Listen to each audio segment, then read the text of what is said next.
दोस्तों नमस्कार, मैं हूं शीतला तिवारी। दोस्तों कुछ दिन आपने पहले सुना होगा कि मध्य प्रदेश के रीवा के बगल मऊगंज डगडुआ ये गांव है, उसमें रोड के किनारे जो है एक लाश मिली थी। और उस लाश की शिनाख्त पुलिस ने सतना के टिकुरिया टोला निवासी सुधीर दहिया के रूप में की थी। अब सुधीर दहिया जो है वह एम्बुलेंस चालक एक ड्राइवर था सामान्य। तो लोगों को यह लगा कि आखिर सुधीर दहिया की मौत जो है जहां कैसे हुई, यानी जब वो अगर सतना का वह निवासी है और सतना से रीवा उसके बाद मऊगंज, दरअसल आप यह भी जानते हैं कि मऊगंज नया जिला बना है मध्य प्रदेश में, मऊगंज और मैहर। तो रीवा से काट करके मऊगंज बनाया गया है और उधर सतना को काट करके मैहर बनाया गया है।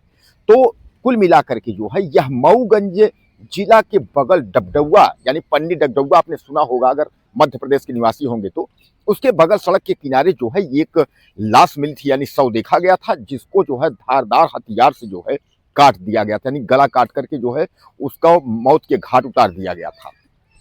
पुलिस जो है इस पर तफ्तीश की कि आखिर ऐसे कैसे हो सकता है, इसकी हत्या कैसे हो सकती है। जब उसकी पहचान यह हुई कि यह सतना के टिकुरिया टोला निवासी जो है यह सुधीर दहिया है, तो वहां तक पहुंचा। तो अब पुलिस जो है खंगालने में लग गई। तो मैं आपको बता दूं कि अब उसमें जो है पूरा पुलिस ने निचोड़ रख दिया है। सुधीर दहिया की पत्नी जो कंचन थी, वही अपने बॉयफ्रेंड बाबा और गबरू दोनों के साथ मिलकर और इस घटना को जो है अंजाम दिला दिया। मैं आपको बता दूं कि यह बाबा जो है यह प्रयागराज का रहने वाला है और प्रयागराज का बाबा और गबरू यह दोनों इंदौर में जो है काम करते थे। इंदौर में काम करते थे। उसके बाद हालांकि आप यह भी आप समझ लीजिए कि जो गबरू है, यह गबरू भी आपके जो है वहीं मऊगंज के बगल निवासी एक देवरी गांव का है, वहीं का यह पटेल है, कुणबी जिसको आप बोलते हैं। तो यह पटेल है, इसका जो है गबरू नाम है, और बाबा जो है प्रयागराज का रहने वाला है। और जो सुधीर दहिया की पत्नी कंचन दहिया है, वह भी प्रयागराज की रहने वाली है और काफी साल से जो है सुधीर दहिया के साथ जो है रह रही थी। अब आप कहानी समझिएगा कि इंदौर में जो है बाबा और गबरू यह दोनों नौकरी करते थे, वहां किसी की हत्या करके और उसकी मोटरसाइकिल लेकर के जो है यह भाग आए थे और सुधीर दहिया के यहाँ यह शरण लिए थे। हालांकि मैं आपको बता दूं कि गबरू की एक दोस्त जो है बहुत ही स्थित जो है संजना नाम की है, संजना, वह गबरू की जो है गर्लफ्रेंड थी, यानी गबरू से जो है प्यार करती थी। वह बहुत ही, ये जो है बहुत ही जलप्रपात आपने सुना होगा, नई गढ़ी में है, तो नई गढ़ी के पास बहुत ही की संजना जो है उससे भी जो है गबरू का अवैध संबंध था। और इसलिए संबंध था कि जब भी यह लोग अपराध करके गबरू और बाबा भागते थे तो बहुती में संजना के यहाँ भी रुकते थे। पिछले एक महीने पहले जो है कंचन की तबीयत खराब होती है, जिला अस्पताल सतना में जो है वह भर्ती रहती है।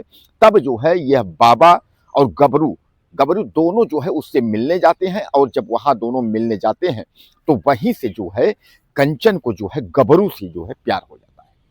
कंचन से गबरू को प्यार हो जाता है तो गबरू जो है कंचन को भाग चलने के लिए कहता है कि चलो भाग चलते हैं, एक बच्ची अपनी है को लेकर के भाग। लेकिन उसने कहा इसके पहले जो है पति को रास्ते से हटाने के बाद जो है भाग चलेंगे। अब उसके बाद जो है गबरू और यह इन दोनों ने जो है साजिश रच दी, यानी पत्नी कंचन खुद जो है अपने पति को मरवाने के लिए जो है उसने प्लान बनाई, क्योंकि जो है उस दुल्हन जो कंचन थी दहिया, उसको जो है सुधीर अपने पति सुधीर दहिया को रास्ते से हटवाना था, इसलिए कि प्रेमी जो है गबरू से उसको जो है प्यार हो गया था।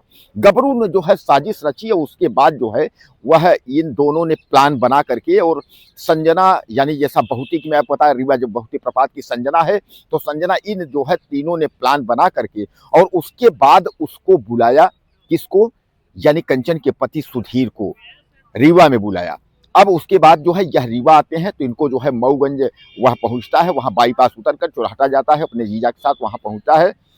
अब उसके बाद जो है यह लोग जो है शराब पीते हैं, यानी खूब शराब पिलाई होती है, और गबरू जो है यह सब मिल करके और सुधीर को जो है खूब शराब पिलाते हैं।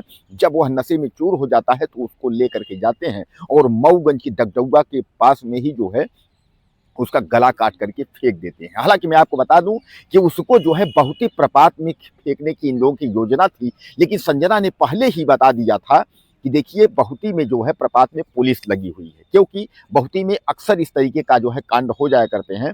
कोई कूद जाता है, कोई मर्डर करके फेंक देता है, अक्सर जो है वहाँ, तो इसलिए वहाँ जो है नई गढ़ी पुलिस लगी हुई है, इसलिए वहाँ ठीक नहीं रहेगा। तो यह लोग रोड के किनारे यानी सड़क के किनारे जो है उसको फेंक करके और भाग गए। अब उसके बाद जो है जब शव मिला और पुलिस ने इन्फॉर्म उसके घर किया, तो सुधीर दहिया यानी मृतक सुधीर दहिया की पत्नी जो कंचन दहिया थी, वह जो है दहाड़े मार करके रोने लगी। उसने कहा कि हमारे पति को कैसे मार दिया, कौन मार दिया, इस तरीके से तमाम जो है अपने पति की हत्या करवाने के बाद जो है दरिंदी रोती हैं, तमाम आपने देखा है, बहुत सारा वीडियो मैंने आपको दिखाया है। उसी तरह कंचन भी दहाड़े मार करके रोने लगी और उसके बाद जो है वह पहुंचती है मऊगंज जो है, और सबसे ज्यादा दहाड़ मार मार के रो रही थी। पुलिस को शक हो गया कि बस यही दुल्हन जो है अपने पति की हत्या करवाई है। उसके बाद पुलिस ने जो है पूरी गुत्थी ही सुलझा दी। अब जब गुत्थी सुलझा दी तो इसमें जो है मृतक की पत्नी कंचन दहिया और संजना जो गबरू की जो प्रेमिका थी संजना बहुती की, इन दोनों को पकड़कर पुलिस ने जो है जेल भेज दिया, न्यायालय में पेश किया, वहां जेल भेज दिया। अब जो गबरू और बाबा हैं यह दोनों फरार हैं। हालांकि मैं आपको बता दूं कि बहुती में जब वहां छापेमारी हुई तो वहां जो है एक चोरी की मोटरसाइकिल भी मिली, और वह वही मोटरसाइकिल थी, चोरी की नहीं। इन लोग जो इंदौर से हत्या करके भागे थे गाड़ी लेकर के, वह गाड़ी भी बरामद हुई। यानी कहने का तात्पर्य यह है कि जो संजना सिंह थी, तो संजना भी और कंचन यानी मृतक जो है सुधीर की पत्नी कंचन, यह दोनों जो है जेल जा चुकी हैं। बाबा और गबरू यह दोनों फरार हैं, और पुलिस अब जो है चप्पे चप्पे पर इनके तलाशी में है कि गए कहाँ यह दरिंदे। और जैसे ही दरिंदे मिल जाएंगे तो आप समझ लीजिए कि इन दरिंदों को जो है लंगड़ी खिलाएगी मध्य प्रदेश पुलिस जो है। दोनों दो तरफ पुलिस होंगे, उसके बाद जो है दोनों हाथ रख लेंगे, उसके बाद लंगड़ाते हुए जो है यह दरिंदे जो है उसके बाद आएंगे, फोटो मीडिया के सामने खिंचवाएंगे हत्यारे। तो इन हत्यारों को जो है अब पुलिस खोज रही है, और जैसे ही यह हत्यारे मिल जाएंगे तो समझ लीजिए पुलिस इनकी क्या करती है। और नहीं मिलेंगे उसकी भी दवाई है कि घर का बुलडोजर, घर वाले जो इनके माँ बाप हैं, सबको उठाकर सबको ठेलो। कोई दिक्कत, अपराधी के लिए कोई जगह नहीं है, अपराधी के लिए अपराध के लिए कोई भी जगह नहीं है। जैसे उत्तर प्रदेश में योगी आदित्यनाथ का है कि अगर कोई दरिंदा इस तरीके का किया, सब काम तमाम पूरा, उसका घर द्वार बुलडोजर सब उसका जो है स्वाहा। तो कहने का तात्पर्य ये है, यह दरिंदे जो है अब दोनों फरार हैं। प्रयागराज वाला बाबा भी फरार है, और गबरू जो है वह फरार है, जो मऊगंज की देवरी गांव का है, वह भी फरार है। यानी यह दोनों हत्यारे भी फरार हैं। और दुल्हन हत्यारी दुल्हन जो मृतक की पत्नी दरिंदी जो दुल्हन है, वो कंचन जो दहिया है, तो वह भी दरिंदी जो है अब जेल में है। और उसके बाद गबरू की गर्लफ्रेंड जो है, जो संजना, वह आपके बहुती की रहने वाली, वह भी दरिंदी। यानी जिन लोगों ने काम तमाम किया सब जो है दरिंदे, कुछ तो जेल में है, कुछ फरार हैं। पुलिस जो है चप्पे चप्पे पे निगरानी में है कि बेटा भागोगे कहाँ, जल्द ही मिल जाओगे। तो कहानी जो है पुलिस बनाई देगी। अब आप जो है जो प्यार का इजहार है, और जो हत्यारों को जो हत्या करने का तुम लोगों का सिलसिला है, अब चल करके वहीं जेल में करो। उसके बाद आजीवन कारावास होती है या फांसी होती है, अब यह तो वक्त ही बताएगा। तो दोस्तों कुल मिलाकर के मऊगंज की जो यह घटना थी, उसको पुलिस ने पर्दाफाश कर दिया है कि पत्नी ही जो है यानी दुल्हन ही नए दूल्हे के तलाश में, यानी नया प्रेमी जो है पा गई थी, तो उसने पुराने अपने हस्बैंड को हटाने के लिए प्रेमी और लोगों के साथ जो है मिलकर पति की हत्या करवा दी। अब जो है बहरहाल वो तो जेल में है, अब जेल में जो है वो पहली बार सुहाग रात मनाएगी। अब ये भी तो आपको मैंने कई वीडियो में बताया है कि जेल में तो बैरिंग अलग अलग होते हैं, एक दूसरे से मिल नहीं पाएंगे, लेकिन फिर भी जो है दरिंदगी उसकी कंचन दहिया और दोनों आपकी संजना, दोनों जो है फंसी हुई है। कुछ कहना हो तो आप मुझे ज़्यादा से ज़्यादा मैसेज करें, चैनल को सब्सक्राइब करें, अगले वीडियो में फिर मिलते हैं।